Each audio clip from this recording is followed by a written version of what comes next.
Warning, this video is not targeted to kids and may be inappropriate to younger audiences. Your discretion is advised.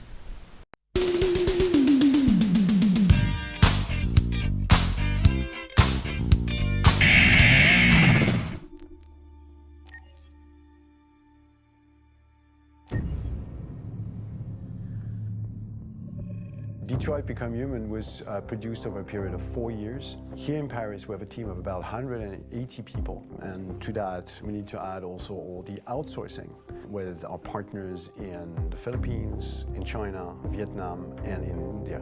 So when we started working on this story, I had to imagine where Kara was built. And for whatever reason, the city of Detroit came very quickly to my mind because it had already an incredible story by itself full of history and themes. So we traveled there with the team and we were really moved by what we saw, and we could really feel the desire to fight and really be born again. And we just continued this curve, this growth, and just imagine what Detroit would be like if the Android industry was, using these huge factories to build androids there. A very strong element in Detroit is that there's a lot of industrial wasteland and a lot of nature too, and for us, the graphic designers, it was an incredible playground. The destroyed zones which we wanted to preserve, we appropriated them to turn into something else. Then in the areas that needed to be rebuilt, we were able to imagine our Detroit of the future. We didn't want to make a science fiction universe, but a world of anticipation. If we chose science fiction, we could have imagined flying cars, extraterrestrials, but those things are very far from our current everyday life. Anticipation is more about gleaning from our contemporary reality, the one we know, because Detroit is set in 2038, and 2038 is tomorrow. The difficulty we had was sticking to reality. That is to say, technology becoming more and more invisible, a lot more elegant, and at the same time, making it visual. So all the computer equipment, autonomous cars, we simply had to invent. They are in fact very technological objects, but at the same time remain very credible and ingrained in reality.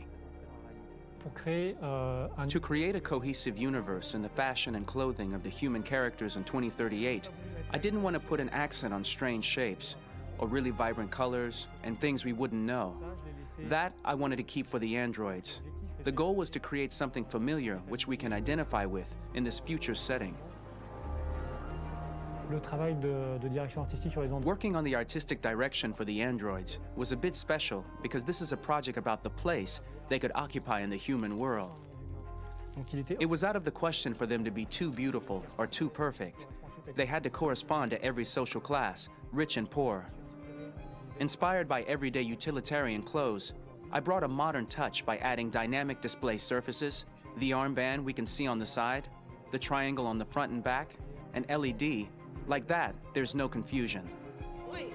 You're sending an android? All right, ma'am. We need to go. You can't do that. Why aren't you sending a real person? Once we cast the actors, we travel to meet them in order to scan their faces. We record the structure of their face with the scan, and we record the colors and patches of skin with photography. Once we have this information, we will use this as a basis for modeling and creating the characters. The artist will make it more realistic, but will also enrich it. He will propose ideas which we will develop together. Finally, we will have a character with character who corresponds to the project and the world. When the actors come to Quantic Dream, we show them the design, what their image will be, and what they will look like in the game. This extra information gives them another dimension and color to connect with emotionally. It helps them think about how to play their character. Your mission. That's all you care about, huh? You should consult a professional who can help you. Beat it, you hear me? Get the hell out of here! So there are 3 types of shoots at Quantic Dream.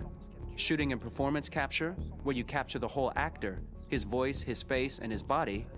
These shoots are obviously done with American actors because the game's original version is in American English. After that, there are the body-only shoots, representing around 250 days of filming, while the performance capture is 100 days of filming. Now, body-only shoots, there are 2 types. There are the action shoots and the technical shoots, which are mo-kit shoots. Mokit is when the player controls a character on the screen and he moves in an environment to explore it. This is of particular importance at Quantic Dream, and therefore we shoot a lot to offer a unique context for each scene and each character. To prepare a motion capture shoot, we first get together to look at the sets we need, the animations that we want to shoot, which ones need to be grouped together, or which ones need to be cut and shot at another time, so that we get the most out of the shooting day. This often means shooting scenes out of order, especially those with big props or accessories, like a big car, for example. So we shoot all the animations related to that particular prop first.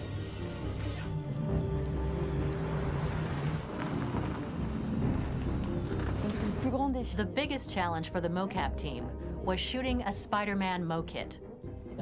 We had to build a wall and attach an actor to a harness with cables so we could pull him up and render him climbing. The shooting on this game total took about, I would say, more than a year, maybe 1 and 2 years, with about 300 actors on set. So I would say it's quite a massive production. But so much happened on this set between the stunts and the shootings with a little girl and all these great actors that we had. It was really a very, very memorable journey for the team and for myself. Today, Detroit has over 37,000 animations. When we retrieve the motion capture data, it's just a cloud of points, which represent all the markers worn by the actors. From this cloud of points, we have a phase called retargeting, which gives us a skeleton. This skeleton will be applied to the characters of the game. There is still work to be done, but this gives us the main movements. Since we are working on something very realistic, we must recognize the actor and also recover all the emotion he expresses in his performance. We use a system of facts, an identity card for each actor. We make the actor do a whole range of facial expressions. Then we recover all the expressions and paste the animations on a puppet that Jan has prepared. I then recover and refine these poses. I might stretch the lip, reinflate a cheek, tiny details that make the finished product really capture the actor. Because of the nature of our mocap system today, when we receive the animations, we're missing eye movements, and so the character has that dead look. He really has no eyes, so then it's a big part of the work for the animators to find the regard of the actor in relation to his position, in relation to the body, etc. It was crazy when I saw the newest model for Kara, because they've been working on it and working on it, and this was the first time I literally jumped in my seat. It not only looked so much like me, it was the fact that it looked so lifelike. It wasn't that it looked just like it was a camera, it was something else, you know, but it looked alive. It's exciting, and it's kind of terrifying. Game after game, we learned the rules of optics and filming, and our goal with Detroit Become Human was to have cameras that would actually emulate the optics of a real physical camera. So basically dealing with real-world imperfections was our main task, and just to make cameras look as real as we can. Once the animations are shot and processed by the animation department, integrated and polished, we film them. That is to say, we really do a mise en scène, as in cinema. The real difficulty of our job is to know if these cameras are telling us something. Are they in the emotion of the scene? Do they describe exactly what the action must convey, what must be felt? The most important challenge for me was one of the final scenes where Marcus decides to start the revolution and go to the battlefield. Very quickly, we imagined this to be a huge sequence shot. We wanted the feeling of a cameraman running behind us, while showing Marcus, the androids who help him, the person shooting at us, etc. Above all, it was necessary to say to oneself, this scene is very violent but does not glorify war. On the contrary, that war is something improbable and absurd. It was really a fun challenge. The idea was to say we have 3 characters. We would like each of them to have a specific cinematography. We wanted Kara to be much more film with some kind of handheld camera to have something very living, very breathing. For Connor, we wanted something very cold and very perfect. And for Marcus, we wanted something epic and spectacular. So it was about the filming, but it was also about the photography. So we worked with a director of photography to give each character a different lighting, different key colors. Each of them would have their own worlds. And finally, we worked with the composers, so they would create a specific sound for each character, so each would have his own world and his own style.